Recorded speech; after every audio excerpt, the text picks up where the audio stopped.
आज की वीडियो में मैं बात करूंगी टीनेज पेरेंटिंग के बारे में। वैसे तो पेरेंटिंग ही जो टॉपिक है अपने आप में वो बहुत ही वाइड टॉपिक है और उसमें भी मैंने आज सेलेक्ट किया है टीनेज पेरेंटिंग को। ठीक है, तो कैसे आप अपने टीनेजर्स को अच्छे से समझा सकते हैं, अच्छे से उनकी पेरेंटिंग कर सकते हैं, राइट। तो यहाँ पे कुछ पॉइंट्स मैं आपको बताऊंगी कि कौन से ऐसे पॉइंट्स हैं जिसमें आपको एज अ पेरेंट बहुत ज़्यादा अवेयर रहने की ज़रूरत है, अंडरस्टैंड करने की ज़रूरत है अपने बच्चे को, और एज अ टीनेजर आपको क्या क्या समझने की ज़रूरत है। सो एक्चुअली होता क्या है, जो टीनेजर होता है ना, उसका इमोशनल ब्रेन जो होता है वो बहुत ही ज़्यादा एक्टिव होता है।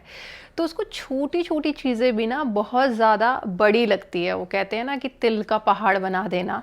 तो क्योंकि अभी वो डेवलपमेंटल स्टेज पर ही हैं, अभी उनका पूरी तरह से जो ब्रेन है उसका डेवलपमेंट नहीं हुआ है।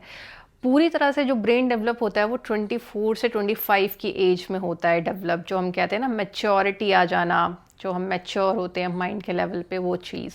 तो अभी तो आपका बच्चा ऑलरेडी एक डेवलपमेंटल स्टेज पर है, तो यहाँ पे बहुत ज़्यादा ज़रूरत है आपका उसको समझने की, क्योंकि इस टाइम में ना उसको बहुत तरह के प्रेशर होते हैं। सबसे पहले तो आइडेंटिटी का ही प्रेशर, खुद की एक आइडेंटिटी बनानी है सोसाइटी में, है ना, कुछ बन के दिखाना है, तभी उनकी वैल्यू है। क्योंकि आज की डेट में हमारा जो सोसाइटी है वो ऐसे ही माइंडसेट से चल रहा है कि अगर आप कुछ बन गए हो तो ही आप कुछ हो, अदरवाइज़ आप कुछ नहीं ही हो, है ना।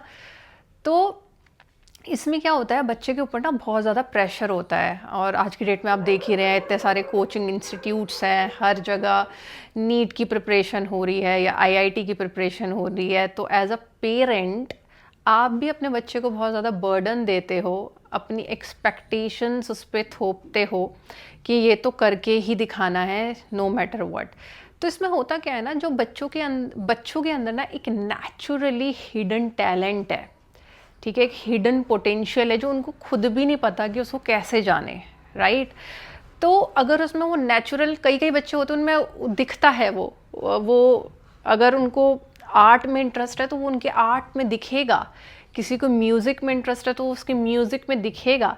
लेकिन हम एज अ पेरेंट क्या करते हैं ना, हम क्योंकि समाज, अगेन सोसाइटी, हम इतना ज़्यादा डरते हैं सोसाइटी से, या इतने ज़्यादा सोसाइटी के स्टैंडर्ड्स पे हम चलते हैं कि हम अपने बच्चे को ना फिर प्रेशर करने लगते हैं कि नहीं नहीं, तुम्हें डॉक्टर ही बनना है, या तुम्हें इंजीनियर ही बनना है, या तुम्हें सीए ही बनना है, क्योंकि उसी में स्कोप है, उसी में ज़्यादा पैसा है, और अगर तुम वो नहीं करोगे तो तुम्हारी लाइफ बर्बाद है, तुम आगे लाइफ में कुछ भी नहीं कर पाओगे। तुम एक सक्सेसफुल, जो हम वर्ड है ना सक्सेसफुल, उसको ऐसे दिखा देते हैं कि अगर तुम इस स्टैंडर्ड पे नहीं पहुंचे तो तुम फेलियर हो, तुम कुछ कर ही नहीं पाए अपनी लाइफ में, राइट। ठीक है, चलिए, अगर बच्चे ने आपका कहा हुआ फॉलो भी किया, ठीक है, और वो बहुत अच्छा पैकेज है उसका, 30 लाख का, 40 लाख का, वेल सेटल्ड है, लेकिन पता है क्या होता है, मैं ऐसे काफ़ी सारे क्लाइंट्स को मैं आजकल डील कर रही हूँ, इसलिए मैं आपको इसको बहुत अच्छे से बता पा रही हूँ। आगे चल के पता है क्या होता है, क्योंकि बच्चे का वो इनर टैलेंट नहीं था, वो नेचुरली उसके अंदर फ्लो नहीं हो रहा था, उसको वो अच्छा नहीं लग रहा था करना, वो बस ढो रहा था आपकी एक्सपेक्टेशंस पे उतरने के लिए, वो उस चीज़ को कर रहा था कि आप खुश रहें, ठीक है। इसमें क्या होता है ना, सब कुछ है उसके पास, बहुत सारे पैसे हैं, everything is there with him, लेकिन उसके अंदर जो एक जीने की इच्छा थी कभी, जो अब उसको, जो वो करता था, उसे वो करने में मज़ा आता था, वो अब ख़त्म हो जाती है। अब उसे ऐसा लगता है कि यार मैं लाइफ में जीऊँ क्यों, है ना। उसका जो पर्पस ऑफ लाइफ होता है वो पूरी तरह से रुइन हो जाता है, अब उसको वो चीज़ करने में मज़ा नहीं आ रहा है, अब वो दुखी है। तो आपको अल्टीमेटली अपने बच्चे के लिए क्या चाहिए था, उसको खुश देखना ही चाहिए था ना, कि वो खुश रहे हमेशा। लेकिन क्या वो खुश है, क्या वो जेन्युइनली खुश है? अब वो खुश है ही नहीं। तो ऐसे में क्या होता है कि एक टाइम के बाद ना बच्चे को एग्जिस्टेंशियल क्राइसिस आता है, और फिर बहुत ज़्यादा चांसेस होते हैं कि वो डिप्रेशन में चला जाता है। जो मेरे क्लाइंट्स हैं जिनको मैं काउंसलिंग कर रही हूँ, उनके साथ यही हुआ है। तो अननेसेसरी पेरेंट्स की एक्सपेक्टेशंस थी जो बचपन से फुलफिल करते आ रहे थे, पेरेंट्स उनको कंट्रोल भी कर रहे थे, हर तरह से उनको कंट्रोल कर रहे थे। जब उन्होंने जैसा चाहा कि बच्चा ऐसे बिहेव करे तो बच्चा वैसे बिहेव कर रहा था। तो उस चक्कर में एंड में उसको डिप्रेशन हिट होता है। अब एग्जिस्टेंशियल क्राइसिस है, अब उसको समझ में नहीं आ रहा है कि मुझे क्या करना है, अब वो कन्फ्यूजन में चला जाता है ना। और इससे बहुत सारी चीज़ें उसकी इफ़ेक्ट होती है। मैरिज, कई बार ऐसा होता है ऐसे बच्चे मैरिज नहीं करना चाहते क्योंकि वो कंफ्यूज्ड है, उनको पता ही नहीं है कि उनको क्या चाहिए। या हो सकता है अगर वो मैरिज कर भी लें तो वो जो पेरेंट ने जितना उनको कंट्रोल किया होता है या अब्यूज़ किया होता है बचपन से, तुम कुछ नहीं कर पाओगे या व्हाट्सोएवर स्टेटमेंट्स दिए होते हैं, वो एग्जैक्टली अपने फिर पार्टनर पे निकालना शुरू करता है। तो अब एज अ पेरेंट आपकी कितनी बड़ी रिस्पॉन्सिबिलिटी है कि आप बच्चे को कैसे पेरेंटिंग कर रहे हैं। तो सबसे पहले तो मैं ये कहूँगी कि आपको अपने बच्चे का दोस्त बनना बहुत ज़्यादा ज़रूरी है। अगर आप अपने बच्चे के अच्छे दोस्त नहीं बन पा रहे हैं ना, तो आपको सोचना पड़ेगा कि आप उनके अच्छे से दोस्त कैसे बने, क्योंकि सबसे पहला फैक्टर ही जो हमारे बच्चों से रिलेशनशिप को रूइन करता है वो है जजमेंटल एटीट्यूड। हम हर बात में उनको जज करते हैं, ये अच्छा नहीं लग रहा, तुम ऐसे मत बनो, वैसे मत बनो, मतलब हर चीज़ ना थोपने की कोशिश करते हैं कि हम जैसे हैं ना हमारा बच्चा वैसा ही बने।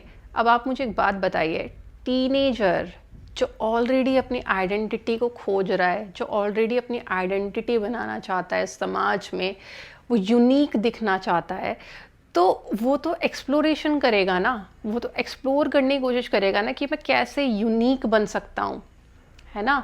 और वो एज भी ऐसी होती है क्यूरियोसिटी की, है ना, उसमें नए नए एक्सपीरियंसेस बच्चे को करना अच्छा लगता है।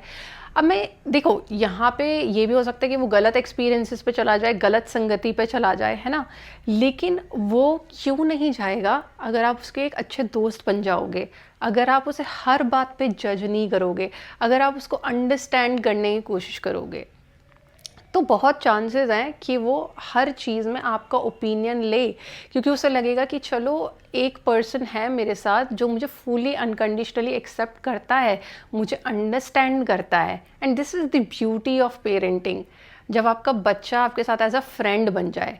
लेकिन अगर वो आपका फ्रेंड नहीं बन पा रहा है तो आपको ये सोचने की ज़रूरत है कि आप क्या गलतियाँ कर रहे हैं, है ना। तो इस चीज़ को तो आपको ही देखना पड़ेगा। और कैसे डील करना है टीनेजर के साथ, उससे रिलेटेड मैंने आज ही शॉर्ट वीडियो डाली है यूट्यूब पे, तो आप वो देख सकते हैं कि जब आपका टीनेजर रिबेल करता है आपके साथ तो आपको कैसे रिस्पॉन्ड करना है, एंड लाइकवाइज टीनेजर को कैसा रिस्पॉन्ड करना है। तो मैं चाहती हूँ ये वीडियो बहुत से ज़्यादा शॉर्ट रहे, अगर ये ज़्यादा लंबा हो जाएगा तो आई नो आप लोगों के पास भी ज़्यादा टाइम नहीं होगा, तो आप इसको पूरा नहीं देख पाएंगे।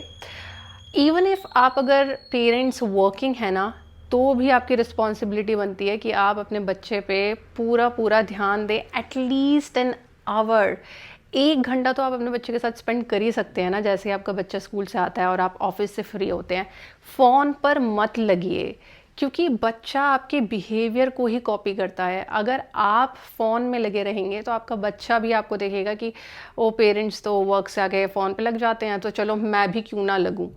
ठीक है, तो कोशिश करिए अभी से आप अपना क्वालिटी ऑफ टाइम अपने बच्चे के साथ हर दिन स्पेंड करिए। उससे पूछिए, बेटा आज क्या हुआ है स्कूल में, आज क्या पढ़ा तुमने, आज कैसा एक्सपीरियंस रहा स्कूल में। तो बच्चे को बहुत अच्छा लगता है, क्योंकि एक्सपीरियंशियल लर्निंग से ही तो हम सब सीख रहे हैं ना। It's not only about a child, हम हर कोई आज तक जो भी बन पाया है, जहाँ भी पहुँचा है, जो भी हमारा पर्सपेक्टिव है किसी की भी रिगार्डिंग, जो भी हमारा थॉट प्रोसेस है, वो कैसे बन पाया है, क्योंकि हमने एक्सपीरियंशियल लर्निंग की है, हमारे बहुत सारे एक्सपीरियंसेस रहे हैं।